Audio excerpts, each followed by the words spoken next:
আল্লাহ নবী নূহ নবী যখন দুনিয়া জমিনে আসলেন, এই পৃথিবীতে অশান্তি ভরে গিয়েছিল, এই পৃথিবীতে অসভ্যতা ভরে গিয়েছিল, এই পৃথিবীতে বিহায়াপনা ভরে গিয়েছিল, এই পৃথিবীর জমিনটা বড় অন্ধকার হয়ে গিয়েছিল। এ মায়েরা বোনেরা, আজ আপনারাও শোনেন, বেশি বেশি করে আপনাদের নবীকে ভালোবাসা দরকার। যে কাজ করলে নবী খুশি হবে সেই কাজ আপনাদের বেশি বেশি করে দরকার। কারণ আপনি স্ত্রীর মর্যাদা পেয়েছেন, এটা আমার নবীর অবদান। আপনি বেটির মর্যাদা পেয়েছেন, এটা আমার নবীর অবদান। আপনি মায়ের মর্যাদা পেয়েছেন, এটা আমার নবীর অবদান। আপনি কন্যার মর্যাদা পেয়েছেন, এটা আমার নবীর অবদান। কেননা জাহিলিয়াত যুগে আমার নবী আসার আগে এই পৃথিবীতে সেটা এমন করে রোম বলেন, সেটা ইরান বলেন, সেটা এমন করে আজকের আমেরিকা বলেন বা আমার হিন্দুস্তান বলেন, এই টোটাল পৃথিবীর জমিনে নারীদের ঘরে ভোগের পাত্রী বানানো হয়েছিল। নারীদের কোনো সম্মান ছিল না, নারীদের কোনো ইজ্জত ছিল না, নারীদের কোনো মর্যাদা ছিল না। মক্কা জমিনে একটা মেলা হতো, ও কাজের মেলা। ওই মেলায় নারীদেরকে কিনা বেচা করা হতো। ওই নারীগুলোকে ধনীরা খরিদ করত, বাড়িতে নিয়ে যে দেহটা শোষণ করত। যখন দেহ শোষণ করার পরে ওই নারীর গর্ভে সন্তান এসে যেত, ওই নারী আর সন্তানকে হত্যা করে দিত। এ আমার মা বোনেরা, এই অত্যাচার পৃথিবীতে চেয়েছিল। আল্লাহ নবী অত্যাচারের হাত থেকে নারীদেরকে মর্যাদা দিয়েছে। সেই নারী হয়ে নবীর দিনকে ক্ষতি করবেন না, সেই নারী হয়ে এই পৃথিবীতে এমন সন্তান প্রসব করবেন না যে সন্তান বড় হয়ে আল্লাহ নবীর দিনের জন্য দুশ্মন হবে। এমন সন্তানকে স্তনে দুধ পান করাবেন না যে সন্তান আপনার নবীর দিনের ক্ষতি করে যাবে। এ আমার আম্মা বোনেরা, এই জমিনের উপরে আপনি নবীর গোলাম সন্তান রেখে যান।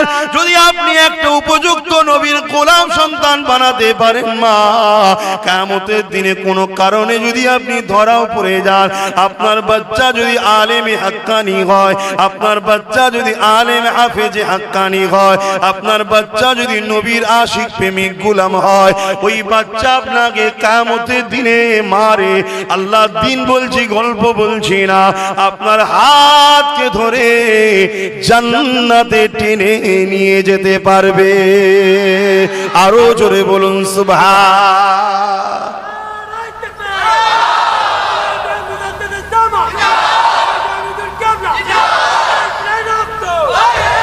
কেউ গুরুত্ব দিত? হ্যাঁ, এই যৌবন আল্লাহ দিয়েছে, তাকত আল্লাহ দিয়েছে, ক্ষমতা আল্লাহ দিয়েছে। আমরা ডাকছি, অনেকে বুড়া বলে দেখাচ্ছে, রেখে দেখি রেখে দেখি। শোনেন, এটা ডিউটি পালন করছি, ডিউটি। এ ঘর আমার বাপের করছি না আমি, আর আমারও ঘর করছি না, আমার রাসূলুল্লাহর করছি। চেষ্টা করবো, হবে কি হবে না আল্লাহ জানে, আমি কি জানি। কথা বুঝছেন না? বলছেন ইচ্ছা আল্লাহ দেখবে, আমার ইচ্ছা করে। এবার হবে কি হবে না আমি জানি, আল্লাহ জানে। যদি না হয় আল্লাহ মারবে নাকি? হলো না কেন? আল্লাহ চেষ্টা করেছি, হয়নি। আমি তো চেষ্টা করিনি, একবারও বলছি না। আর যদি হয়ে যায়, আমি একা কামিয়াবি না, আমরা সবাই, হ্যাঁ সবাই কামিয়াবি। কেউ যদি একটা ইটও দিয়ে থাকে সেও বাদ যাবে নাকি? আর আও কাদর যাই, সেও কামিয়াবি। আমার আম্মা জানেরা, আমার বাপেরা বোনেরা, এই জিন্দেগি চিরস্থায়ী নয় গো। আজকে বেঁচে আছো তাই মাহফিলে বসতে পারছো, কালকে আল্লাহ ডেকে নিলে কি হবে? কি করে তুমি বসতে পারবে? আর তো বসতে পারবে না। এই কবরের জমিনে তোমার ছেলে যাবে কি জানি না, কিন্তু হ্যাঁ, এই মাহফিলে যদি ছেলেকে নিয়ে এসে বসানো অভ্যেস করো, আমরা এই মাহফিল থেকে তোমার ছেলেকে শিক্ষা দেবো।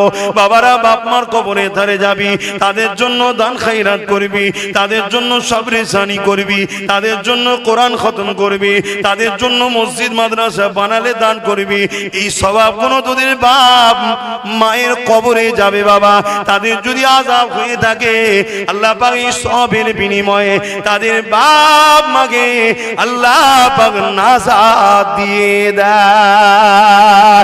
এ না তরুণেরা, আল্লাহ নবী জানিয়ে দিলে মানসারা কবরা বাগি আহাদুমা ফি কুল্লি জুমাতি কবরাল্লাহু কুতিবা বাররা। বাপ মায়ের অথবা জুম্মা দিনে যে কোনো একজনের কবর যে ছেলেটা জিয়ারত করবে, যে ছেলেটা ফাতিহা পড়বে, ইখলাস শরীফ পড়বে, দরুদ শরীফ পড়বে, আল্লাহর কাছে দোয়া চাইতে লাগবে, আল্লাহ এটা আমার আব্বা, এটা আমার আম্মার কবর, আল্লাহ জানি না কি হালে আছে, এই দরুদ ফাতিহা ইখলাস শরীফের তেলাওয়াতের সওয়াব বাপ মার কবরে আপনি বসিয়ে দেন। আল্লাহ নবী জানিয়ে দিলেন ওই ছেলেটার কপালে আল্লাহ লিখে দেবে এই ছেলেটা বাপ মায়ের প্রেমিক ছেলে, আল্লাহ জাহান্নাম থেকে নাজাত পেয়ে গেছে। এই শিক্ষা তো এই মাহফিলে। ওই স্লোগানটা জলসায় দেবেন না, ওটা জলসার বাইরে, ঠিক আছে? কেন? ধর্মসভা, ধর্মের স্লোগান দেন, ঠিক আছে? হ্যাঁ, তাহলে আজকে আমরা এখানে বসে কি শিখাই?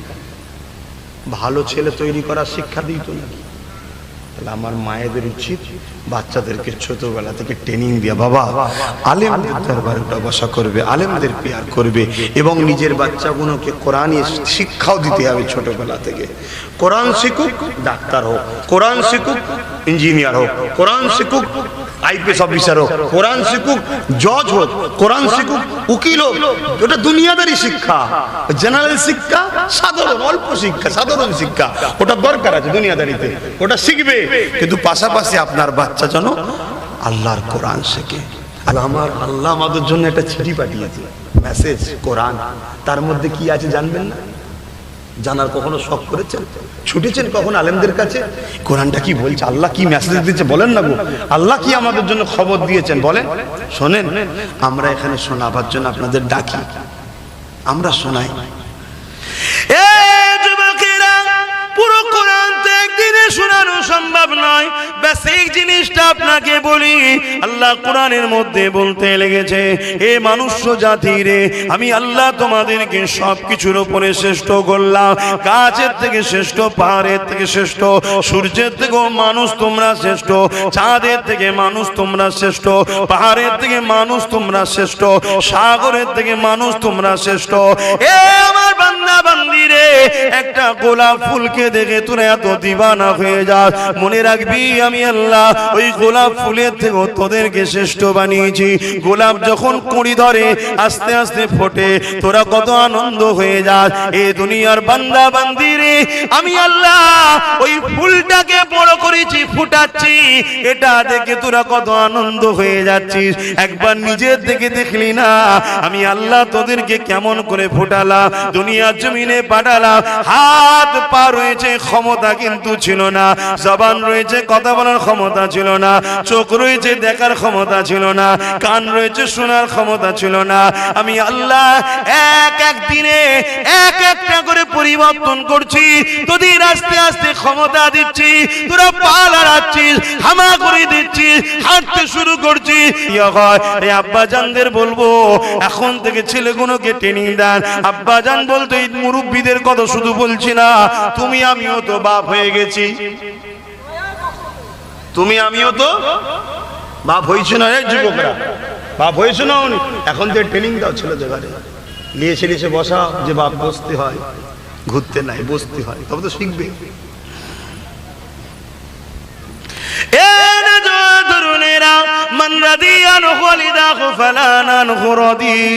মা বাপ যার উপরে রাজি, আমার আল্লাহ তার উপরে রাজি। তাই মা বাপকে মহব্বত করেন, ভালোবাসেন, পিয়ার করে। এই যুবকেরা এই শিক্ষা দুই মাহফিল থেকে দেওয়া হয়, এই শিক্ষা তো আমার নবী পাক দিয়েছে। তাই কোরআনের মাহফিল, কোরআনী শিক্ষা প্রতিষ্ঠান তৈরি মাহফিল, এই মাহফিলের সম্মান করা আমাদের ইমানি দায়িত্ব রয়েছে। তরুণেরা, বাবেরা, এ নবী পাকের প্রেমিকেরা, আল্লাহ নবী, নূর নবী, দয়া নবী আমাদেরকে যে দিনটা দিয়ে গেছে, আল্লাহর কোরআন দিয়ে গেছে, ওই কোরআনের মধ্যে কি রয়েছে আমাদের তো জানার দরকার। আল্লাহর কোরআন জানিয়ে দিচ্ছে, এ বিশ্বে মানুষেরা, আমি আল্লাহ তোমাদেরকে জমিন দিয়েছি বিছানা করে, আসমান দিয়েছি ছাদ করে, আমি আল্লাহ তোমাদেরকে পানি দিই, পানি পান করো।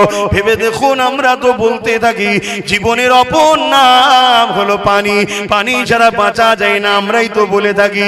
ওই পানির ঋণটা কি কখনো শোধ করতে পারবেন? ডেলি আপনি ক লিটার পানি পান করেন, ক লিটার ব্যবহার করেন, ক লিটার আপনার জিন্দগিতে লাগে। একজনের পিছনে যত কম হোক ডেলি 20 লিটার করে পানি লাগে।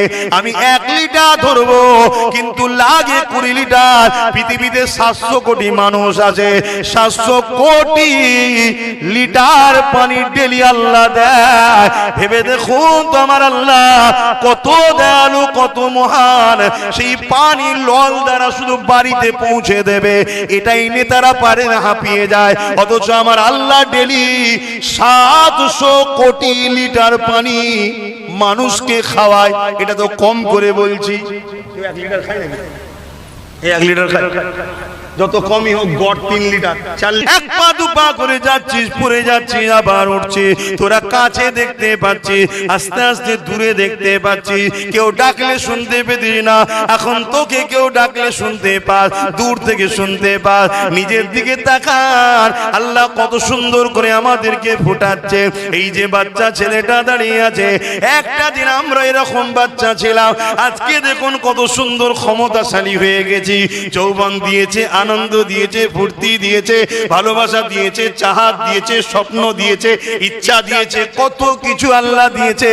আমি আল্লাহ তোদেরকে সব দিলাম, তোরা বড় হয়ে গিয়ে আমি আল্লাহ আমাকে ভুলে গেলি কি করে? দুনিয়ার লোভ লালসায় পড়ে গেলি কি করে? তোদেরকে তো আমি পরীক্ষার জন্য দুনিয়ায় পাঠালাম। এই দুনিয়ায় তোরা গানের পিছনে ছুটলি, আমি ওটা পছন্দ করি না। তোরা এই দুনিয়ায় সিনেমার পিছনে ছুটলি, আমি পছন্দ করি না। এই দুনিয়ায় তোরা যাত্রার পিছনে ছুটলি, আমি পছন্দ করি না। এই দুনিয়ায় তোরা এমন করে আমার নাফরমানি করতে রেখেছে। হে আমার বান্দা রে, আমি আল্লাহ তোকে যদি অন্ধ বানাতাম, তোর পা দুটোকে যদি কমজোরি করে দিতাম, তোর হাত দুটো যদি কমজোরি করে দিতাম, তাহলে তোদের কিছুই করা থাকতো না। থাকতো কি? শুনছেন তো আপনারা? নিজের বিবেককে প্রশ্ন করুন। ওয়াজ শুনবেন হবে না, বিবেককে প্রশ্ন করুন। সত্যি তো, যদি আজ আমি বিচ্ছিরি দেখতে হতাম, কানা যদি হতাম, জবানে বুবা হতাম, হাতে যদি প্যারালাইসিস থাকতো, পায়ে খোড়া হতাম, এই আপনারা কি আমার ভালো তারিফ করতেন? আপনাদের